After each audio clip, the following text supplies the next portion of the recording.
Welcome back to the Twisted Builds podcast, everyone. Today we have Chase Guhr. Am I saying your last name correctly? That's as close as I can get it. Okay, so we have Chase Guhr on the Twisted Builds podcast, and I'll let you take it away.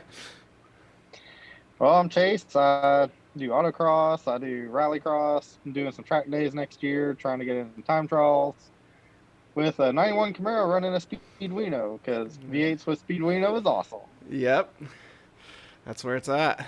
So, how long have you been in the automotive, doing the automotive aftermarket and like racing and whatnot?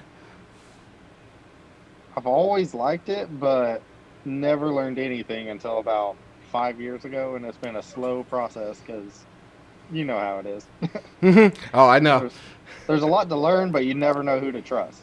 Exactly. There's a lot of voices out there that'll steer you wrong. So I understand that completely. So you want to talk a little bit more about your Camaro? You're autocrossing it, right? Right. So I did a 4.8 swap into it, just a '03 Tahoe motor. Okay. Just to get it running. Got a T56 out of a Camaro.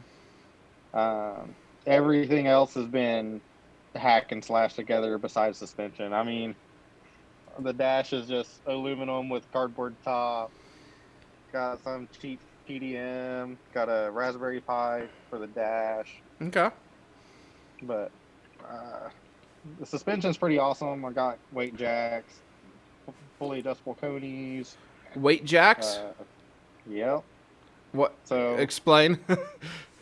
So weight jacks are like instead of coilovers, because coilovers don't work so good on third gens unless you're doing drag. Okay. They kind of act like it. So it's basically a cylinder with a bolt through it, and then the bolt has the spring right on top of it. Okay. And so you can adjust the corner weights. Oh, okay. It's kind of like what the dirt track guys do. Right. It's okay. Exactly the same thing. So all the okay. racers use them. Yeah. All right. Yeah, I was looking. I had someone recommend that for the S10, so that's why I at least have an idea what you're talking about now. Yeah. So they are lifesavers. Oh yeah, easy to get ride height and everything set up correctly. Right. You don't even have to pull anything apart. You just put a 3/4 inch ratchet in or a 1/2 inch ratchet in it and twist it. Nice. It's pretty awesome. So, and you were talking to me a little bit, you're also into the whole iRacing thing, from what I've heard. Right.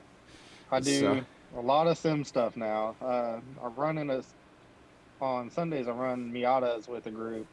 They also do GT4 and GTE, and I'm thinking about getting into it, but it's all time, 3 kids. Yep.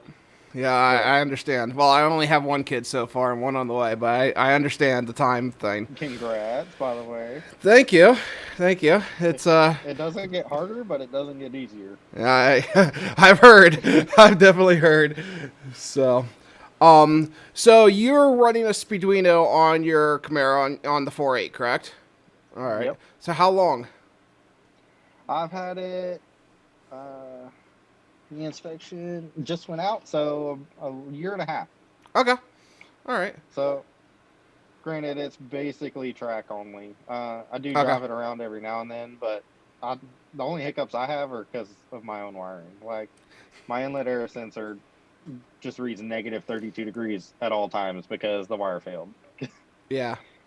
Okay. But yeah, it was a throw it together because my brother called and said, "Hey, I want to go to a race," and I was like, "All right, sweet." And then I realized I don't have a car, so okay. We literally threw the engine in, wired the whole car because I had ripped all the wiring out, ripped all the suspension out, and did everything in 2.5 weeks. And we made the race. We didn't make it home, but we made the race. Okay. So that's cool. So you made the race. So how'd you place? How'd the car do? I think I got second in class out of 10. Okay. And there you go. And I was running in a different cam category because I run Classic American Muscle, but my car is supposed to be in traditional, not in C, which is contemporary, I think. I don't know.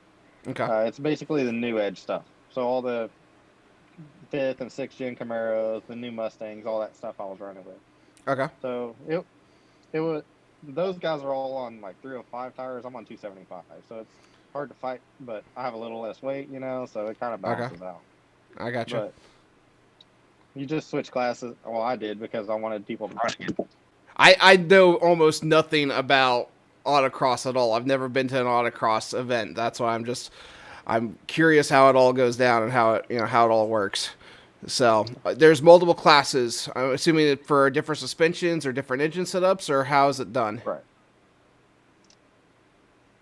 So most groups run SCCA classing, which depending on your car, you get thrown into a street class, and depending on your mods, you get bumped out of street into prepared or modified Okay. or touring.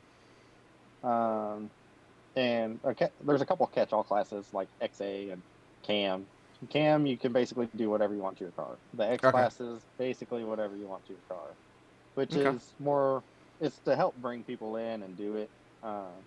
Because it's not all that popular of a sport, but it's the cheapest thing you can do to get seat time. Okay. It's not the cheapest dollar per minute in a car, but it's the cheapest thing you can do. Gotcha. Okay. So most places you only get 3 to 8 runs. It really depends on how many people show up, what group you're running.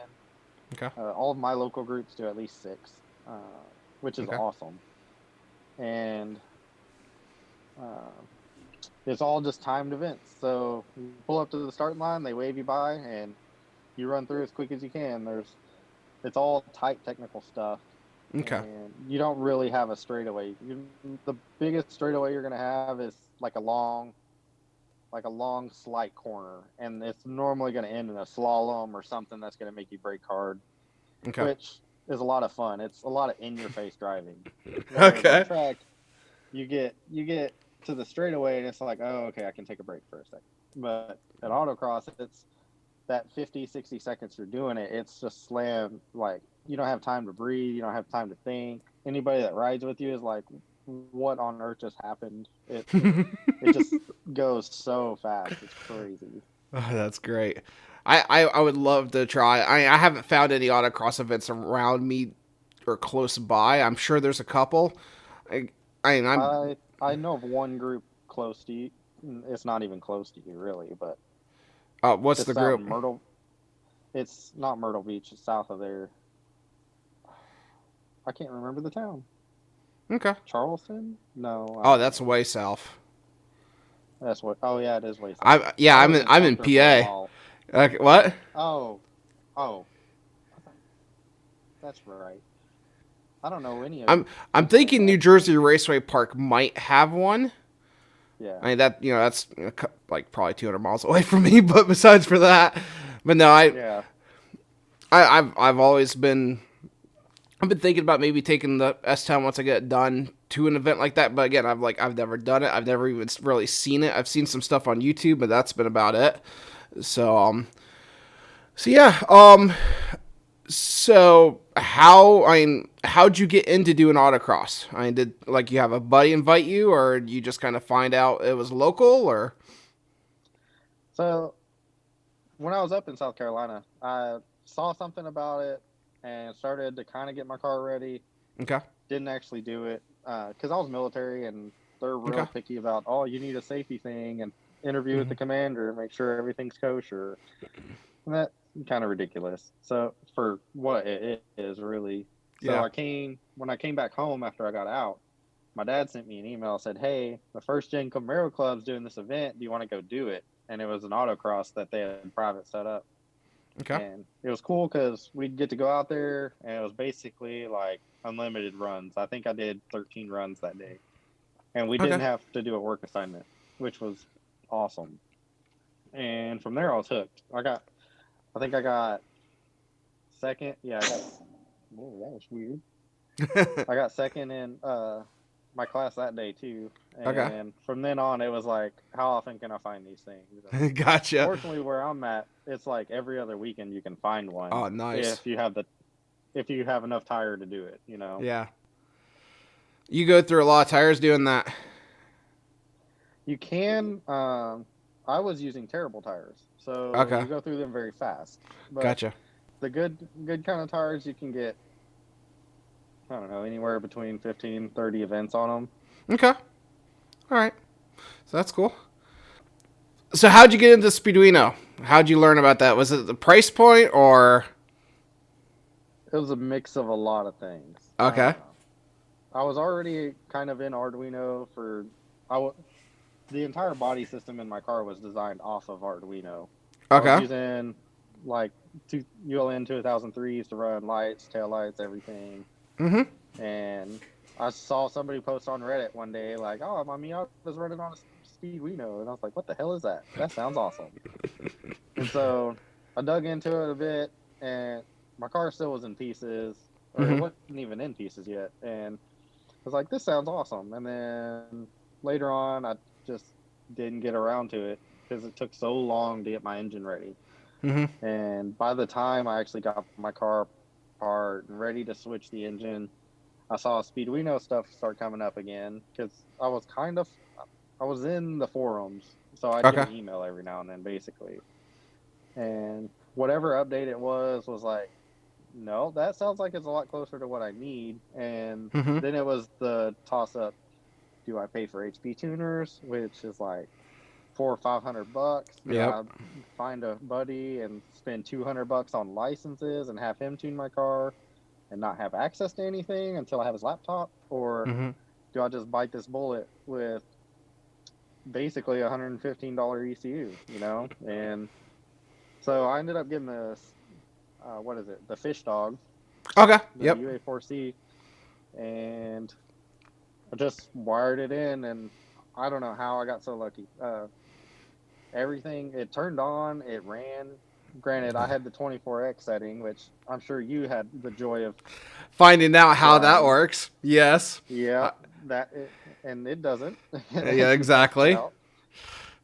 So once I got that sorted and I could actually press the pedal and it revved, I was hooked. From then on, Awesome. I don't know what I'm doing tuning, but it's a learning process, and that's way more fun than just Hey, handing it to somebody. and hey, hands-on learning is the best way you're going to learn. Period. I mean, Yeah, I tell that to anyone. Learning it I how have to. Sorry, go on. I have a lot of miles just beating on this motor. If it's on, I'm probably flooring it. Like, I hit the rev limiter just for fun, just any obnoxiousness in this car because that's all it's for. So Yep. I'm shocked it's lived. And the scary thing is, never taken a motor apart, never put one together, and I Okay. did it on this one, and I tuned it, and so the scary part. If you do the hardware side and the software side, you don't really know what's broke. Yeah, But and, I got and lucky that it worked. yep. And the first time you go hit the key, you're like, I don't know, and then it fires off, and you're good to go. And trust Yeah. me, I've been there on a couple builds. I understand that completely. But no, that's awesome. That's awesome. So, so what plans do you have for the car right now? I mean, we're in our off season. I'm assuming you're in your off season there too. So, what are your Yep. plans for the off season and then getting ready for the 2021 season? Well, I have an LS1 block that we're hopping up pretty good. We're gonna Okay. put a pretty hoppy cam, and then we're also gonna put 4.8 heads on it because you get more compression. Yep. More compression means more power. Uh huh. And I'm also switching to E85. I got my flex Oh, fuel sensor in a couple weeks ago. that's a good switch. Uh, From personal it experience, that's a good switch. yeah, I need cooling. The third Yeah. gen doesn't lend itself to cooling very well, so any Yep. help I can get, I'm gonna use it. And then we're also going to, from our little 275 tires, we're going to 18 by 11s with 315s on them. Okay. Yep. All the way around. All four corners. All the way around, square. Okay. It's That'll fit no underneath the back of one of spacer. those. Yep, some light hammering from what I'm told. Okay. So I'm gonna have some heat with me, but it's gonna Yeah. be a heat mini sledge, and it should fit. Okay. We'll see. Now, have I'll you do a rolled? video for that one. Okay. Have you rolled the fender lips for that on the back of that or the front? I'm gonna have to. Okay. And part of it is this race car. If I gotta cut them, I don't care. Okay. Yep. Yep. Yeah, I ended It's up not rolling gonna the hurt my ones for the Firebird. So they're It's takes a little bit of doing. It's not fun, but they will roll. And I'm sure your car is probably the same as mine, where they're race cars. Yeah. So it's not a show queen. So Right. Mine's just I'll make the joke. I picked it up out of meth country. There just happened to be no rust in it. It's an RS. There's nothing special. So. Yep. Yeah, that's awesome. That is awesome. So you've got the LS one going together, and with the cam and everything, you'll be getting it all in. Still running at Speeduino, I'm assuming, for this next season. Yep. Hopefully, I want to do the LS1 and the drop bear at the same time. So hopefully those come out soon. Yep. I've got, as I'm sure you know, I've got a couple of the betas. Actually, I've got one right here. So I'm jealous. Yeah, this is actually going to be the one for the S10. So once I get it, it's not fully assembled yet, but that's going to be the one. It's actually an alpha unit, but the other one's going out for, it was before the beta units are coming through. It's pretty much the same as a beta. Okay. But I got one going out to Kevin Marksberry. He's going to be testing on the 4200. So I know they run on LS. Josh Stewart's ran one on an LS already. A drop bear? Yes. It's 8. I'm assuming you knew that it's 8-channel ignition and fuel, right? 8x8. Uh-huh. Yep. So, and it's got flex fuel enabled stock, and the ones I'm going to be shipping out are going to have all the IAC controls for the 4-wire stepper motors from GM or whatnot. Yep. So, they'll all be ready to go. They have an onboard map and everything as well, but like the Firebird, I'm running boost, so I'm actually going to be using the offboard option on them. But no, they're when Josh designed those things, he designed them with the LS in mind. So, and it should be very, very nice once I can get my hands on some actual for sale units. They've got to get through beta testing yet, but once we get through, I'll get you hooked up with one. So, I can't wait. I can't wait. It's gonna be nice. I'm excited to get mine going on my truck. It's good. I mean, they're so small in an aluminum package. It'll be nice. Yeah. Once they're done. That's just as small as my fish dog is. It's tiny. I mean, just to give you a reference point, here's a computer mouse beside it. Oh wow, that's smaller. Yeah, it's tiny. It's a tiny little guy. Wow. So, yeah, he did well, and that was all Josh's design, but he did very, very well on that. What's going on with your projects? I can do that. I see your S10. Yeah, the S10's coming along. I just sent out order with Mosier made to get brackets made. So I went and designed a set of Watts Link for the back of it, or Watts Link brackets, I should say, for the 8.8, and pretty much a chassis mount and everything. Right. 14 inches of adjustability on the roll center. So that's crazy. That is nuts. That is a lot. It's gonna be dumb. It's gonna be stupid. So I'm doing the chassis mount bell crank. So I'm gonna make a crossbar across the back of that S10, and we're gonna mount the bell crank onto the chassis mount itself. And I'll be able to go up and down with that 14 inches. So I'll be able to get it dialed right in. Just to get, it fixes the roll center on the chassis, so I'll be able to adjust it compared to the center of gravity. So we'll see. It's going to do a lot when you want to turn. What? It's going to do a lot when you want to turn. Yeah, I'm excited to give it a try, because I'm setting it up for street and for track days for drifting and whatnot. So I'm excited to see how it works. So I wasn't going to make this public, but I might as well make it public on my podcast. I wish I had it out here. I don't have it out here. I ordered a turbo for it. It's going turbo. I can't. I was gonna do it naturally aspirated for the longest time, because the 6.2 that I'm putting in it, you can get 500 wheel horsepower with those with a cam, and I can't help myself. So 78, 75 is sitting on my floor somewhere over there for it. So we're gonna give that a go and see how it likes it. I purposely went a little smaller, so that way I'd have quick spool. So, which a 78, 70. If it was quick spool or rear mount. No, quick spool. So it's gonna be front mount, but which I know for weight, but right, I'm still gonna front mount it. I don't really care for. It's just a personal opinion. I just don't really care for rear mounts, so I'll be mounting it up front. But no, I it was one of those things where, yes, I know for drifting you don't need that kind of power, but having 700 to 800 horsepower on tap's really, really fun. So Yeah, if nothing else, you can just turn the boost down. So yeah, and that when I make boost controllers, I'll be able to make a controller that'll do that for me. So, um, so what are your plans overall for 2021 with anything in motorsports? I'm planning on getting my solo cert so I can start doing time trials. Okay. Being on sim, it's nice to run a track for 20, 40 minutes at a time. Mm-hmm. Like I said, autocross, real slam in your face, but every now and then, it's real nice to get on a track and just run it, and you get your little breaks. When you start getting in the upper levels of any kind of track, autocross included, it's hard to do it in autocross for me, but you start trying to put the car in a slip all the time. So you'll hear in a slip.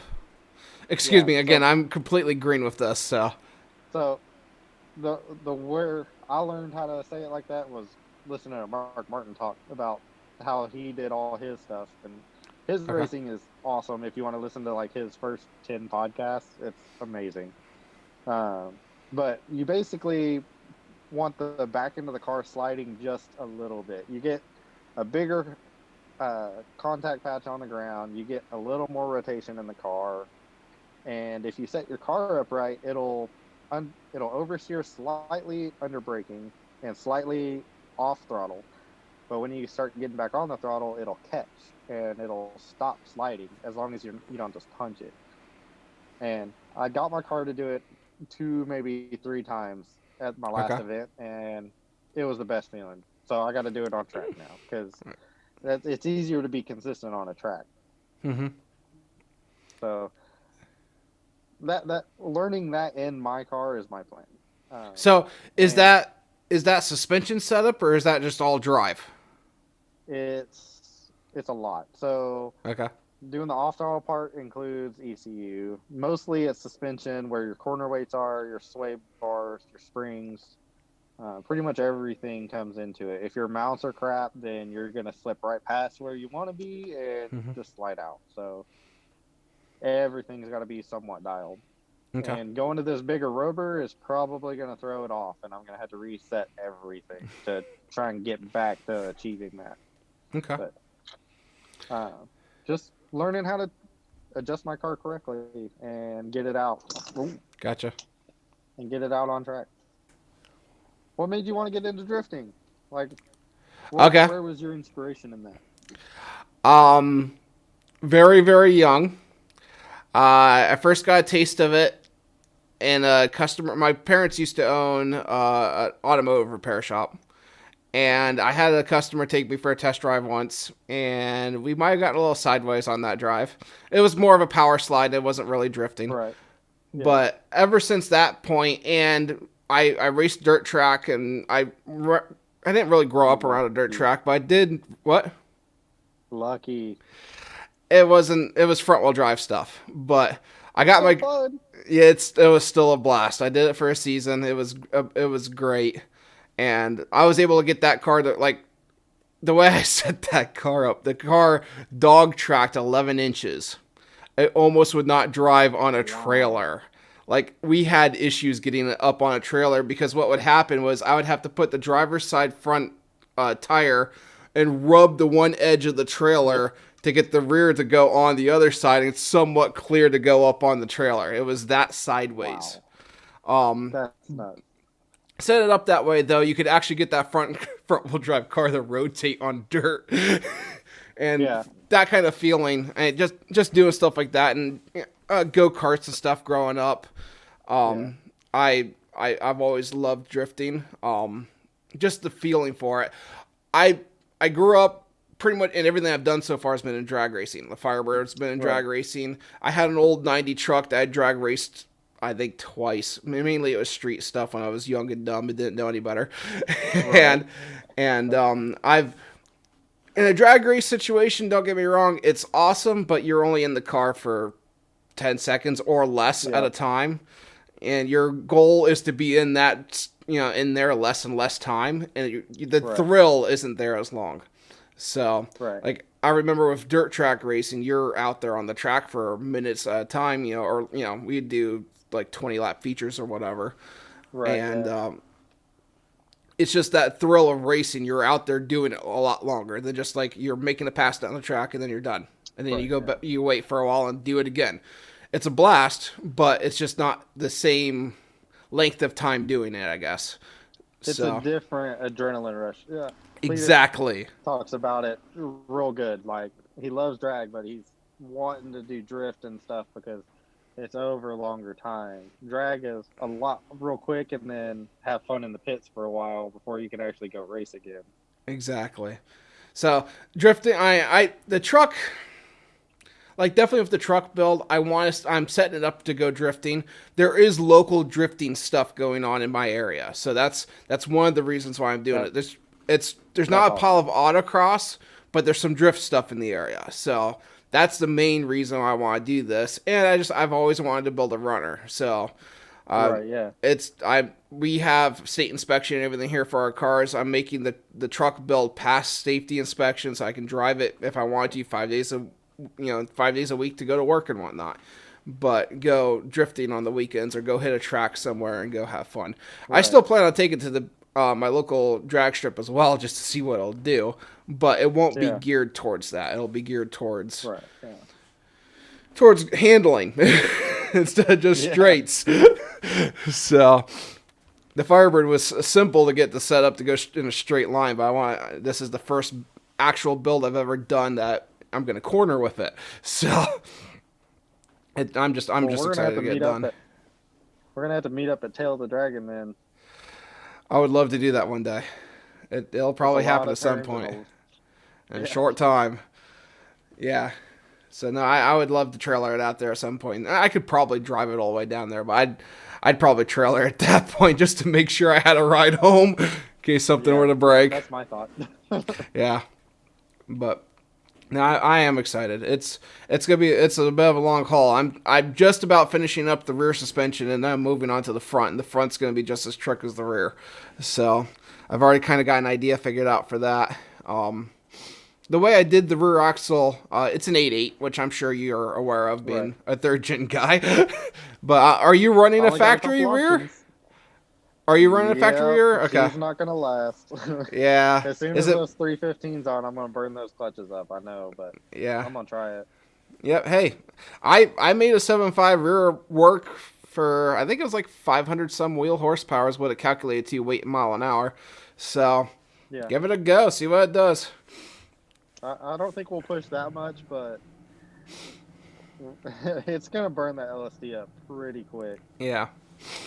But hey, they're easy and cheap to rebuild for the most part, so it'll be. Are you staying with that rear, or are you gonna upgrade? No, I'm gonna upgrade. If this thing goes, we're just gonna go to. There's a company in Oklahoma that's pretty close to me. I think it's called Trick Chassis or something. They do a pretty good deal. But you can get like a 9 or an 8.8. Everybody seems to go 9. I care about less weight, so I might try to do something else, but we'll see. Gotcha. All right, yeah. I'm a proponent of the 8.8 because it works so well, but you can't go wrong with a 9-inch either. So because there's so much support for both. But and that's what's weird. Like the chassis or the housing for the 8.8 was more expensive, but all the parts are cheaper. And then the 9-inch, it's the opposite. And exactly. Well, which way do you go? Yeah. And just on that alone, it's hard. Yeah, and I race with junkyard parts, so I grabbed stuff from the junkyard and rolled with it. So no, I understand that completely. Because I had a 9-inch, I actually ended up selling it. I had a whole 9-inch. Oh yeah. It wasn't built or anything. It was a factory stock deal I was going to modify. And again, you start looking at prices, I'm like, okay, I'm not made of money, and it's a budget car, so Same way with the truck. Actually, the truck rear axle was $100 from a junkyard. Or actually, I think I got that one from a buddy. But yeah, Yeah, I paid $75 for the one in my car. Yeah, it's hard. I mean, you can beat the snot out of them, and they take it for at least a while. So, Yeah. But yeah, no, I'm gonna cut this out. I don't remember where I was gonna go with that. Oh my! No, yeah, as I said, I got that 8.8 for the S10, and we'll see how it does. I mean, most people are putting some pretty serious power to those things, so. Yeah. But people are doing hilarious 60-foots on them. Yeah. They'll take a beating. Yeah. I haven't decided what. Oh, that's where I was going with this. That 8.8 in the back of that truck is 4 inches wider than stock, I do believe. So. Oh. Yeah. Well, and here's the thing. I already did the math. I can get a really like a heavy back. What do they call? It's like instead of the wheel, back something. Can't remember. Backspacing? Yes, thank you. I can get a really heavy backspace where the wheel mounting flange is almost at the edge of the wheel to get everything to fit under. Yeah. To get everything to fit underneath the factory fender well, and that's going to allow me to widen the front end up 2 inches on each side to make everything match up front to rear. Yeah. Which will allow me to do like a wishbone type front control arm to get more angle out of it. And I'm also going to be having both the upper and lower. I'm not 100% sure on the upper. Definitely the lower. The mounting points for like the control arm are going to be adjustable up and down. So that way I can change. So that way I can change roll center height and everything on the front end as well. So the front and rear roll centers will be thinking way ahead on this one. I've been planning this build for 4 years now. And it was actually started on a different chassis before I did it with this one. I had a different S10 lined up for this. The first S10 I had was a 96 second gen. So regular cab long bed. I was going to do that up. Right. And this one pretty much fell into my lap. A buddy of mine had it. Paid too much for it. The body of it was pristine. It was it's the red first gen S10. And the outside of it is perfect looking. The cab floors are all rotted through. Cab mounts are rotted through. The front clip has kind of got some rust spots in it. The bed's got some rust spots in it.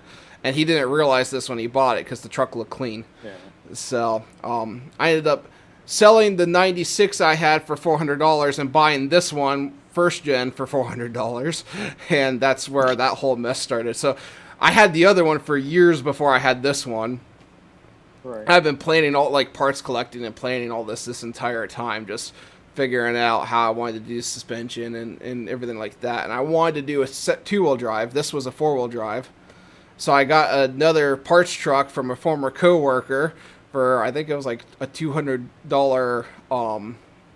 it was like $200. It was a 98 regular cab short bed second gen S10 just to rip the frame out of it to use it underneath my first gen build. So yeah, it's been a lot of work, but it's definitely coming along.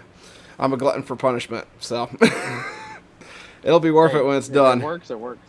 Yeah. Yep. It'll be worth it when it's done. So, so is the Camaro the only thing you've got for automotive, for motorsports, or do you do anything else? It's my main car. It's your main one. Okay. I have my quote unquote daily. I have a company vehicle, so I don't even drive it. Is a 17 Civic Sport. Okay. And if I built it, it would be very competitive in its street class. Like all street class needs is tires and a sway bar, and you can do shocks, but it's not really required because you have to use the stock springs. Okay. So that car would be pretty competitive, but I use it for rallycross mainly. Rallycross. My car's broken already. Yeah. Okay. So, autocross, but on dirt. Yeah. Yep. So, I did again sim stuff. I was playing Dirt Rally 2 and played a bunch of front wheel drive cars to figure out how to get the back end of front wheel drive to kick. And it's really hard in rallycross because you just don't go very fast. And this car is so new that it doesn't have a handbrake. It's got a Okay. parking brake that's a switch, you know. Yeah, it's an electronic Um, parking brake. yeah.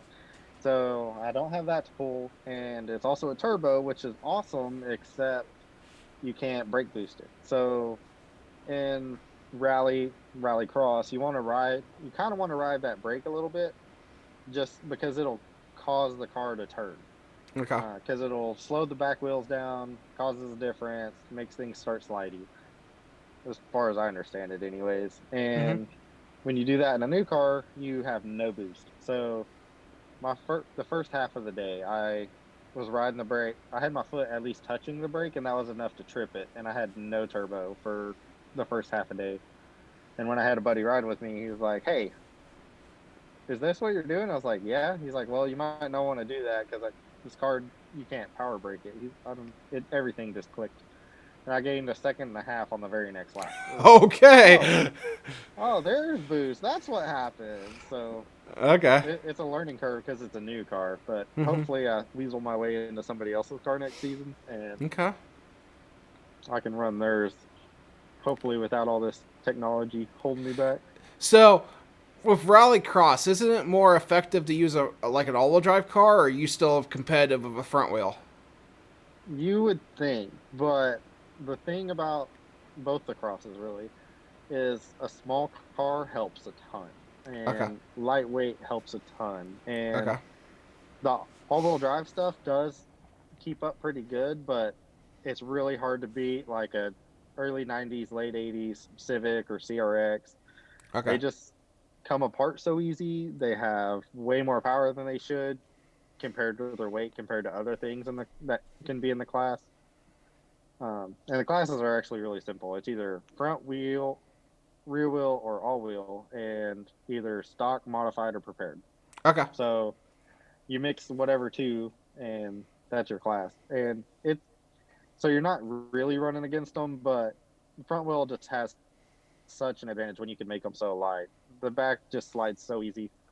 And Okay. the most fun I've ever had in autocross, I got to drive a buddy's 88 CRX, like the Okay. unicorn, or it's like the unicorn car. It's the lightest one with the slightly more power. Didn't have door bars yet because it wasn't required. Like the perfect Okay. car for the at the time it was SMF, which street Uh, modified front wheel drive basically. okay. And you basically you just floor it, and then whenever you get up to a corner, you just lift. You don't press the brake, you just lift, and then you Okay. turn the car. The back end slides. The car goes up on three wheels, and the back slides. And Okay. then whenever you're pointed where you want to go, you just put your foot down. That's it. That's how you drive that car. It was horrifying to ride in, and it's Uh, horrifying to drive, but it's amazing. I've never had that much fun driving a car. oh So my word. one day I hope to get one purely for autocross, but Okay. for now I like torque. Yeah. Torque is nice. Yeah. Torque is nice. Definitely when you have an LS in front of you, torque is on your Yeah. right foot. Torque is nice. Now, do you like with autocross? I'm assuming you don't try to force the car to rotate like with your with your right foot or anything. You probably try to keep it planted. It's hard to say yes and no. Okay. Because sometimes you have to do something to kick the car, and handbraking is never ever going to be Mhm. the faster method. Occasionally, a clutch kick will kick the car just enough. And I mean, I think I've done two elements like that in 4 years. They try Okay. not to design a course that has that, but every now and then somebody will find, oh no, this is a faster way. And then everybody will like hear it and catch on, like, oh, that's what he's doing there. So Okay. Okay. uh, it it's hard to say. Like, there's a guy that does Speed Secrets, which is another good one to listen to, and what he says is like any rule is not really a rule. Like there's Okay. no smooth is fast. That's not actually always true. Looking ahead, how far do you look ahead? Well, it depends on the situation. Sometimes you Mhm. don't want to look ahead. There's just there's a million exceptions to any rule somebody says in any kind of Yep. racing. So it's just learning when to apply what. Okay. And when autocross comes at you so fast, it's hard to do that. So Yeah. it'll be nice to not slow down, but slow down mentally on a track and Okay. have time to process what's going on. Gotcha. So you've pretty much been, I'm guessing, in parking lots and small tracks currently is what's been going on. So you're getting your license to go bigger, I'm assuming. Yep. So on the 9th, I'm doing, it's called Apex Driving Academy, I think. Okay. And it's, if I do well enough there, That's all fine. showing I know how to do flat or deal with flags, faster traffic, how to pass people, Okay. all that kind of stuff, then I'll get my solo cert, and then I can do the time trials, and I can move on to track days and stuff like that without somebody sitting next to me, which probably isn't normally a barrier, but in the COVID era, there's not a Yes. whole lot of instructors floating around, so Yeah. it's kind of hard to get that seat time with somebody to give you that solo cert. So Okay. I'm gonna take this opportunity while I can. Yeah, I don't blame you. Don't blame me at all. So I'm actually gonna do it in the Civic because the Camaro's gonna be down because I still haven't dropped the engine off to get clean, but it should be fun. Okay. We'll see. That'll be nice. I had somewhere else I was gonna go with that, and I don't remember. It's fine. It's fine. That's what editing's for. Yeah, yeah. So, is the Camaro a manual or is it automatic? I'm assuming It's got a manual. T56. Whoa. what Okay. did it do? Yep. Nice. It came out of somebody's drag car. Okay. He told me it was a '99 Camaro T56, and I was like, okay, it's an LS1 T56 is all I need to know. And he said he had done something to it, like they had been pulled apart and rebuilt, and he said it was stage 2. I don't know what that means. Yeah. Is it going to hook up and run, and is it going to survive? Is all I care about, you know. Yeah. Yeah. Anyone that knows cars knows the stage thing's kind of like not Kind of weird. exactly. Anyone that actually knows cars is like that doesn't mean anything to us. So, Right, yeah. but yeah, I mean, I'm jealous. I've been looking for a T56. I'm settling with an MV3500, but they're hard to find. Well, and it gets harder to justify paying for a used T56 when Tremec comes out with like the F Magnum or the Magnum F, whichever it's called. It's like spend the extra $500 for a new unit with a warranty. Yeah. Yeah, I would have done that. But Yep. I bought mine 6 years ago, so I mean, Yeah. I bought my trans before I bought the car. Funny story. I have 3 NV3500s. 2 of them were acquired before this before this truck build, which it's not an ideal transmission. I'm well aware of that, but it's what I have my hands on, and it fits. It's what the truck came with, so it's what's going back in it for now. Eventually, it's going to get swapped out. I have a couple of replacements, and lots of parts to rebuild them. So, well, as long as the case doesn't grenade, we'll be okay. Not saying the case won't grenade, but that's why there's That's why there's transmission blankets, just in case. Yeah. So, but yeah, no, I've wanted, and I'll probably eventually. The truck's been there's been a lot of time in gathering parts and everything, and I'm still like I'm not made of money, so I'm still on a budget with all of my builds. So it's one of those things where this transmission was budget friendly, we'll put it that way, and so I'm just gonna run for now. But yeah, we'll see. It's gonna be interesting because I'm doing a lot of stuff people said I shouldn't be doing. I'm gonna do it anyway. Hey, sometimes they're wrong. That's the fun with the internet, right? And that was the Firebird ordeal, is proving everyone wrong on a lot of crap. So decapped injectors and everything like that. Yeah. Yeah. You know, people hating on Speeduino and stuff, and it's like, it's running our cars just fine. And both of us beat the crap out of them. Yeah. So. Yeah, no, and there's a lot of haters for the Speeduino crowd right now. They're like, go. And there's nothing wrong with the other platforms. I will never say that. Right. It's just for people on more of a budget, they're awesome. They're awesome little things. Plus, it's all open source. So if you need to make your own version of it, or you need to tweak the code or whatever to make it do what you want it to do, it's all openly available. So I told Josh this too, but the features per dollar is nuts. It's crazy. Crazy. Well, Definitely. There's nothing else that comes close to it in the value, but I mean, of course, you can go up to Haltech or Link or whatever, and you're going to get a million more things just because it's so universal and capable. But for what we're doing, this is amazing. It runs the engine, runs it reliably, gives us an easy tuning platform, and you get some extra features along with it. Yeah. And you get a couple extra features, you know, flex feel, and now, like, with the drop bear stuff, which I guess it's for, like, yours, too, they're starting to do switchable tunes and stuff like that as well. So, with the latest firmware drop. So, you know, it's... We're gonna be doing that with the EP8 and want to switch to Boost. I think I'll do just a switch map. Yep. Speaking of, so, I think you'd enjoy this. I'm not always the one driving my car. My little brother also drives this car. He's 17 now, I think. Okay.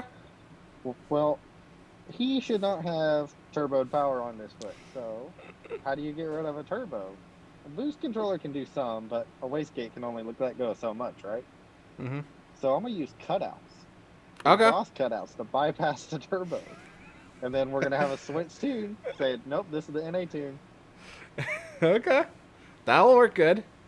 I mean, you'll still probably get like half a pound or a pound or something, but I mean, it's gonna cut. It's gonna cut the majority of it out. So, now what? Okay, a decent restriction too. Yeah. So so you're going turbo this next season? And a couple probably. I need to recoup after wheels. The engine build of this size are expensive. The engine's cheaper than the wheels are. It was less than half the price, and I still got to buy tires. Oh my! Wheels suck, man. Yeah, I'm not looking forward to that. Yeah, I'm gonna warn you now. It'll save a couple extra months. Yeah, I plan on it because I know they're gonna be pricey. Definitely for how wide. Like, I don't think I'll be going to 315 wide, but I think I could probably go 10-inch wide or so. So, because you're going 11, right? I'm going, yep, they're 11s. Yeah.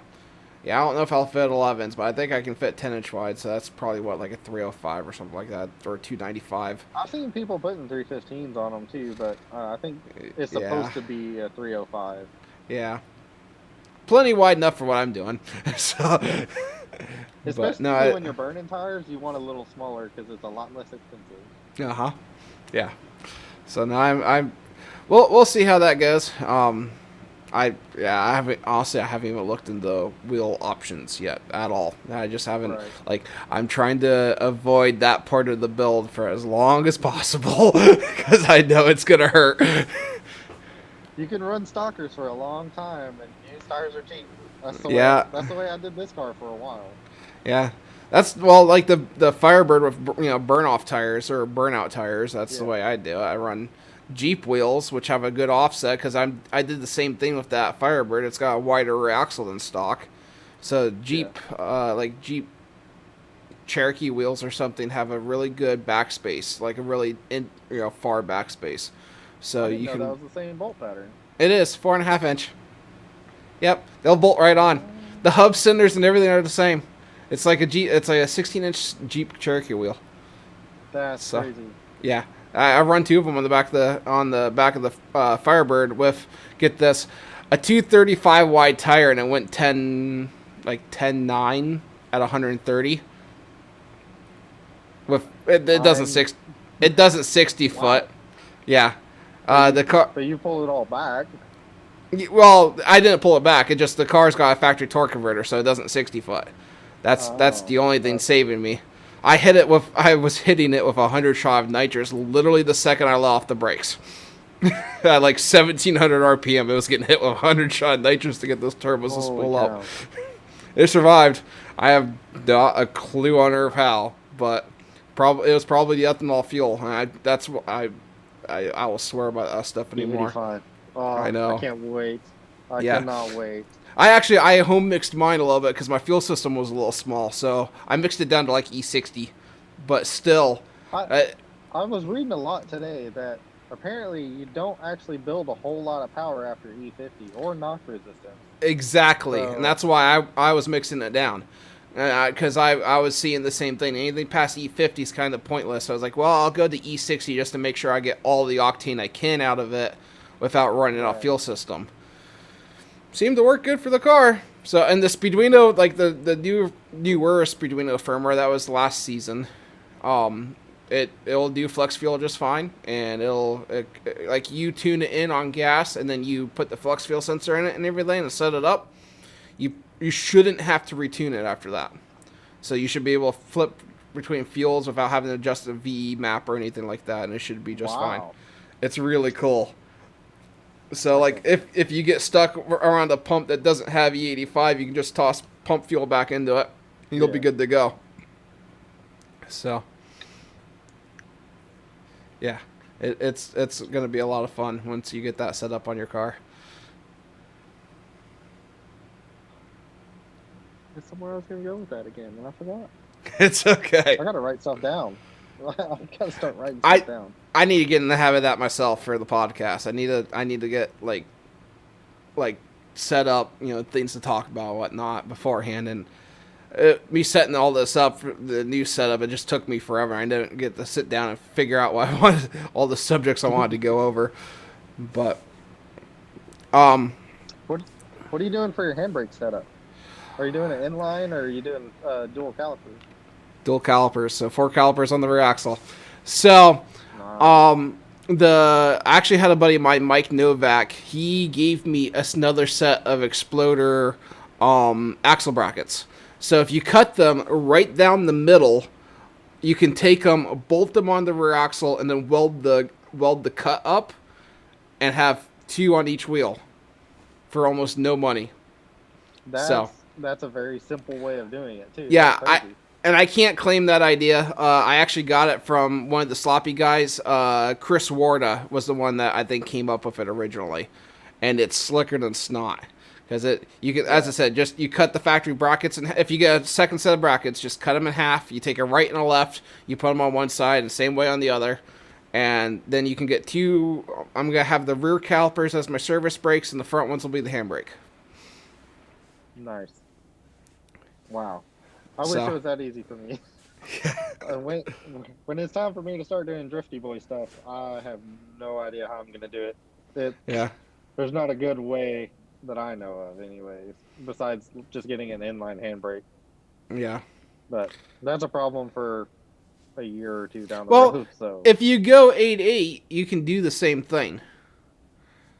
Or yeah, that's true.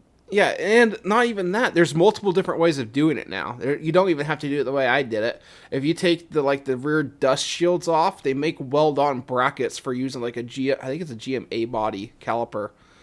And you can literally take the bracket and weld it right onto the axle tube. Just make sure everything's centered up. The brake pads and the caliper and everything will go right over top of the rotor. I know they make kits to do it. Wow. This is just the way I did it. So the kits are decently priced. I was actually looking at them for a while until I saw Chris Warda's post about doing it. He needed more stopping power so that way he could foot brake his, I think it was his Camaro at the time. So that's why he went to 4 caliper. I was like, well, I'm going to go 4 caliper because I need 2 for a handbrake. But yeah, before I saw that post and figured that out, I was looking at the kits they sold, and the kits are pretty cheap. They're not expensive at all. And it's just a weld-on deal, so you don't have to take it all apart or anything. You can literally just clean up the axle tube, weld it on, plumb it, and they'll be your handbrake. So it's very plausible. So third gens don't even have angle kits or nothing. It's the only thing people are doing are they're taking their lower arm off the front, cutting it, and extending it 4 inches. So you get angle. That's the way to get angle on these cars, which sucks. But once you stiffen them up, they're great for it. It's just there's a lot of work you have to do yourself because there's nothing available. Yeah, I'm aware. Granted, mine's for drag racing, but I am well aware. It's the whole front end of that, like the whole front of my Firebird's practically bone stock. So I was, really? Yeah, there's nothing done to the front end of that car except for engine and turbos. Yeah, that was the whole goal of that car originally when I built that thing was I wanted to go as fast as possible for as cheap as possible and get kicked off a track because I didn't have the right safety equipment in it. So $4,000. Succeed? Oh yeah, $4,000. That was including the purchase price of the car. Actually, it was probably around 3,900 something and change. Yeah, it went 1097 at 130, and I got kicked off the track for no safety equipment. Wow, that's nuts. Yeah, it was quite the feat of cheap. Yeah, I'd say. Yeah, brain over wallet. But and that's kind of like I'm not going as cheap with the S10 build, but I'm not made of money. So it's one of those things. And you're taking that one real slow anyway, so. Yes, yeah. It took me almost a year just to finish up body work, which was painful. But yeah, I just started mine. Yeah, I saw the Facebook posts. So you straightening the fender back out, or what exactly is going on? So this car is spray painted. Okay. And I'm gonna wrap it, but to wrap it, we have to get the spray paint off because the wrap will stick to the spray paint more than the spray paint will stick to the car. So and it'll rip the wrap paint will off. Hold everything off. So Gotcha. Part of that is when it's in the sun, the vinyl will re-shrink, and it's like a memory effect. But my car is in the garage, so the reason that fender's only half sanded is because I just went over it with 80 grit. I'm going to go back over it with 200 and 400. Okay. And I'm going to leave half of it spray painted, and I'm going to put a test patch of wrap on the whole quarter. And we're going to see if it sticks in the garage because it's really hardly ever going to see sun besides when it's driving. So it'll stay cool. Okay. It's just, will it hold? I don't know. Gonna find out. We're gonna learn. Yeah, that's the best way of finding out. All right, man. I think that's probably gonna wrap it up. We're almost an hour into this already. So. Are you serious? I'm dead serious. I'm watching the timer right now. So. That was fast. Yeah. But hey, thank you for coming on, and we will catch everyone else on the next episode of the Twisted Builds podcast. Thanks, everyone, and bye. Thanks. Bye.